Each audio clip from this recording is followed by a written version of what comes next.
With the U.S. and Colombia on the brink of a trade war over President Donald Trump's deportation flights, overnight the White House announcing an agreement has been reached. For hours, the two allies locked in a tense standoff after Colombia refused to accept two military deportation flights from the U.S., turning them away when the planes were already en route. President Trump responding, vowing to impose 25% tariffs on all Colombian imports, which experts say would have devastated Colombia's economy and raised the price of everything from coffee to crude oil, bananas, and flowers for U.S. consumers just before Valentine's Day.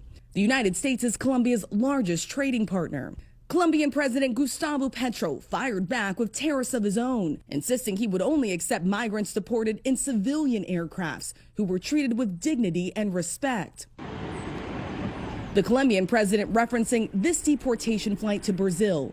Authorities there say some were denied water and access to a bathroom. Overnight, the White House announcing the two sides have reached an agreement, vowing to hold off on those tariffs, but still imposing visa restrictions and halting visa services at the U.S. Embassy until those deportation flights land in Colombia.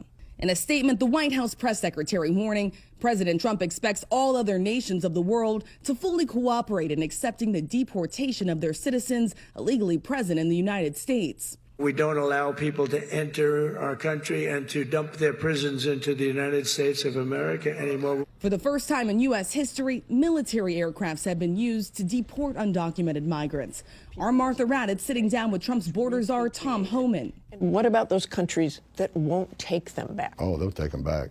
What do you mean by that? We got President Trump coming to power. President Trump puts America first. Homan overseeing a steady increase in ICE arrests, with officials from multiple law enforcement agencies launching a joint operation in Chicago Sunday. Immigration crackdowns now spanning from Atlanta to Los Angeles and even Omaha.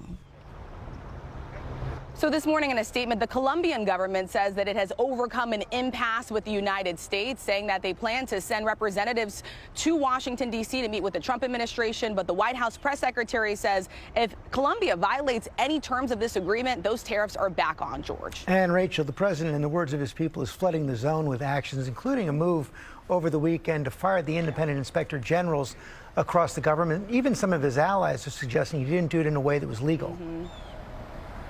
Yeah, exactly, George. This was a late night purge. Sources tell us that President Donald Trump fired at least 17 inspectors generals. These are independent watchdogs charged with overseeing key agencies, making sure there's no waste, fraud, or abuse. The president is supposed to give Congress a 30 days notice if he intends to fire an inspector general.